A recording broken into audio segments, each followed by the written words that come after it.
नमस्कार मित्रांनो, मुरांबा मालिकेच्या आजच्या भागामध्ये सीमा ही रमाला म्हणत असते की तुला हे सर्व जे दाखवण्यात येतेत ना त्याच्यात काही तथ्य नाही, ते सर्व खोटे आहे. रमा म्हणते की पण तुम्ही मला त्यावेळेस ते का सांगितले नाही. सीमा म्हणते की अगं, जेव्हा अक्षय तुला हे सांगण्यासाठी आणि तुला भेटण्यासाठी येतच होता, परंतु त्याला एका गाडीने उडवले आणि त्याचा खूप मोठा ॲक्सिडेंट झाला, तेव्हा रमा खूपच घाबरते आणि आई तुम्ही मला का सांगितले नसेल आणि आता ते कसे आहेत. तर सीमा म्हणते की रमा शांत हो, त्याला काही झालेले नाही, तो आता एकदम व्यवस्थित आहे.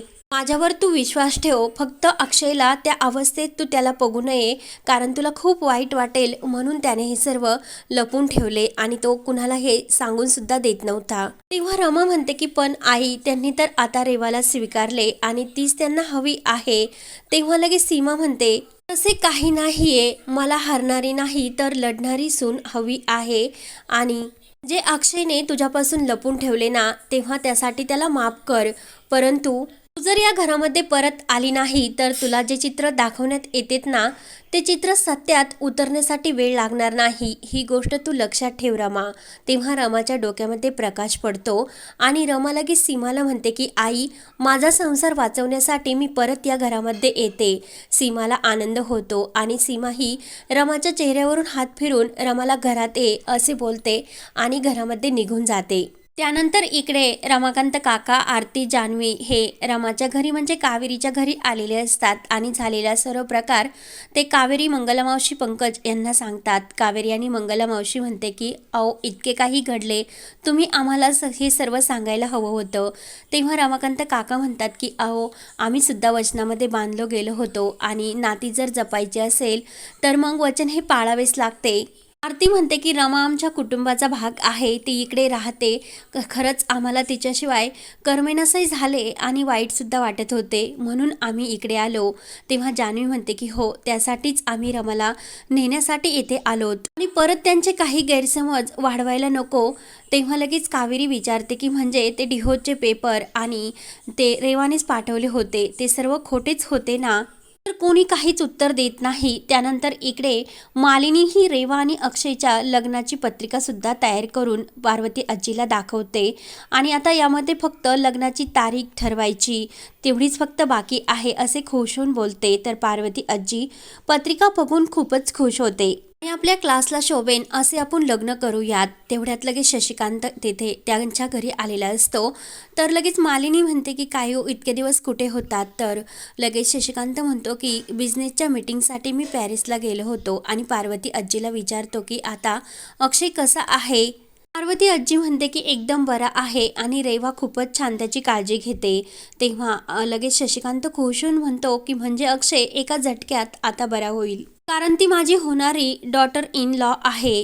तर मालिनी खुश होऊन म्हणते की आता तुमची ही इच्छा सुद्धा लवकरच पूर्ण होणार. तेव्हा पार्वती आजी शशिकांतला ती लग्नाची पत्रिका दाखवते. तेव्हा शशिकांत पत्रिका बघत म्हणतो की पण रमा कुठे आहे. तेव्हा लगेच पार्वती आजी खुश होऊन म्हणते की रमा आता आपल्या लवकरच त्या डिव्होर्स पेपरवर सह्या करून आपल्याला पाठवेल. पार्वती आजी म्हणते की आता ही लढाई आपण जिंकलो आणि रमा लवकरच या घरातून बाहेर जाणार. तेव्हा लगेच मालिनी त्यांच्यासाठी बियर घेऊन येते आणि सर्वजण रमा या घरातून जाणार म्हणून त्याचा आनंद म्हणजे पार्टी एन्जॉय करू लागतात. त्यानंतर इकडे सीमाने रमाचा गृहप्रवेश करण्यासाठी एक तांब्याने भरलेला कलश मध्ये तांदूळ ठेवून रमाला ती गृहप्रवेश करण्यासाठी सांगते. गृहप्रवेशाच्या वेळी सीमा ही रमाला म्हणते की तू पदर आपला कमरेला खोस आणि तुझ्या नवऱ्यासकट हा संसार तुझ्या ताब्यामध्ये घे. रमा खुश होऊन सीमाकडे बघू लागते. यावर इकडे पार्वती आजी खुश होऊन म्हणत असते की ती रमा आता कायमची संपली, मुकादमांच्या घरामध्ये ती कधीही पाऊल ठेवू शकणार नाही. तेवढ्या तिकडे रमाने कमरेला पदर खोसून आतमध्ये घरामध्ये प्रवेश केलेला असतो. तर रेवा ही अक्षयच्या जवळ झोपलेली असते आणि रमा ते डिव्होर्स पेपर खाली ठेवते आणि त्यांच्यासमोर येऊन उभी राहते. त्यावर इकडे मालिनी म्हणत असते की आता त्या घरातील पूर्ण जबाबदाऱ्या, अक्षयची सुद्धा जबाबदारी माझी मुलगी रेवा उचलेन. तेवढ्या तिकडे रेवा डोळे उघडते तर समोर रमा दिसते आणि ती खूपच धक्क्याने तिच्याकडे बघू लागते. तेव्हा रमा तिच्या हाताला धरते आणि एका झटक्यात तिला बाजूला ढकलून देते आणि अक्षय जवळ येऊन त्याच्या चेहऱ्यावर प्रेमाने हात फिरू लागते. रेवा मात्र रागाने हे सर्व बघत असते. सीमा मात्र खूपच खुश होते आणि रमाच्या चेहऱ्यावर हात फिरून आतमध्ये जाते. रेवा विचारते की रमा तू इथे का आलीस? तेव्हा रमा म्हणते की शांत, हे झोपले आहे, तुला दिसत नाही का? झोपून दे त्यांना.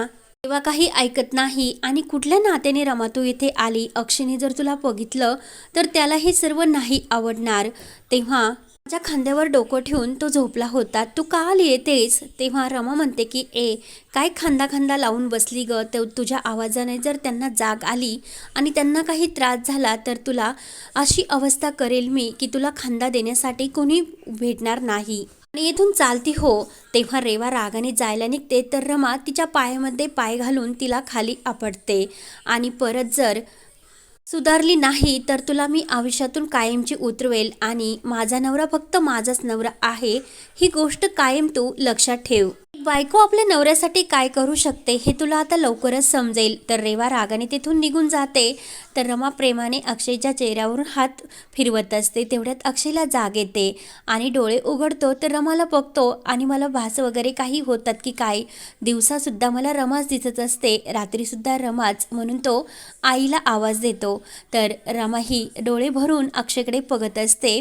तेव्हा लगेच अक्षय आपले डोळे पुसतो आणि पुन्हा रमाकडे बघू लागतो. स्वतःला आणि रमाला सुद्धा चिमटा घेतो आणि रमा तू खरंच आली की काय, की मला भास होतात असे तो रमाला विचारतो. रमा रडतच म्हणते की आओ मी खरंच आले आहे, मला तुम्हाला भास वगैरे काही होत नाही.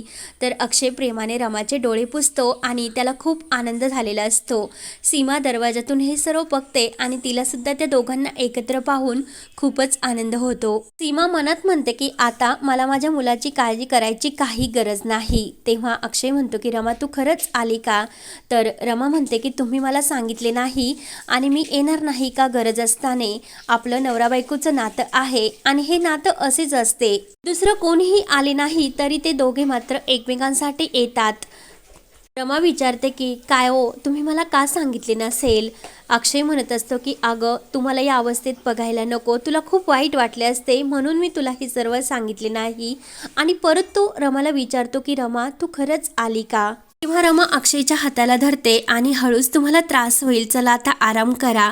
तेव्हा अक्षय हा लगेच दोघे आतमध्ये जातात. तर सीमा म्हणते की देवा हे एकमेकांसाठीच बनलेले आहे, त्यांना कधीही वेगळे करू नको, म्हणून देवाला हात जोडून प्रार्थना करते.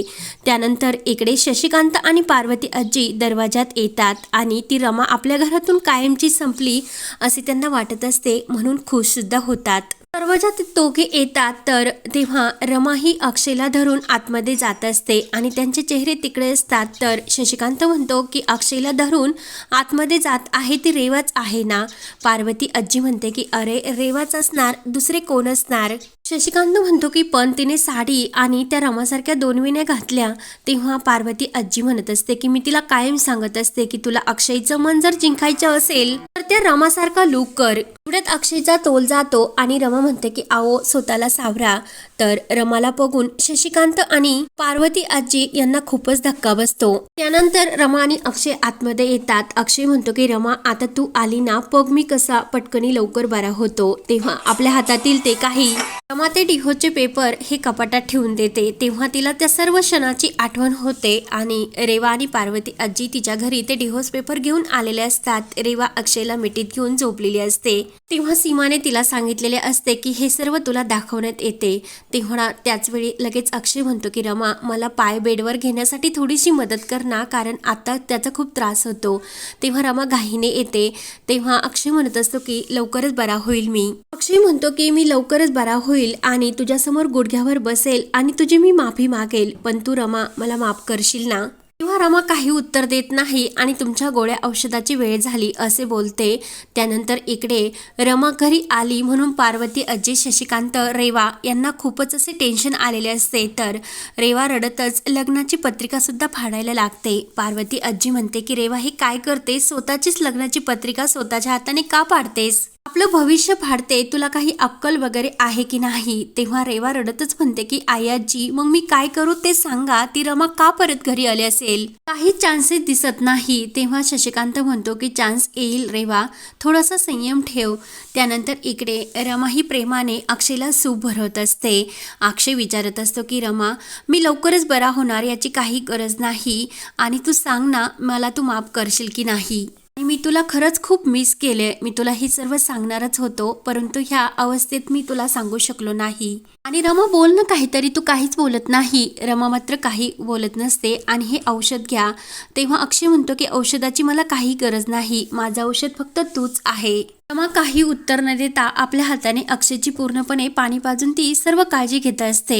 तर हा भाग येथे संपतो. पुढील भागामध्ये रमा म्हणत असते की मी तुम्हाला माफ नाही करू शकणार. अक्षय म्हणतो की ठीक आहे, तुम्हाला माफ नको करू, पण माझ्याशी काहीतरी बोल ना. आणि मी ही तोपर्यंत करत राहील जोपर्यंत तुला असे वाटणार नाही की माझी शिक्षा कमी झाली. तर रमा प्रेमाने अक्षयकडे बघत असते. त्यानंतर इकडे पार्वती आजी आणि शशिकांत यांचा रमाला घरातून बाहेर काढण्याचा प्लॅन चालू असतो आणि रमा लवकरच या घरातून बाहेर गेले पाहिजे, त्यासाठी काहीतरी करावे लागेल असे शशिकांत पार्वती आजीला सांगत असतो.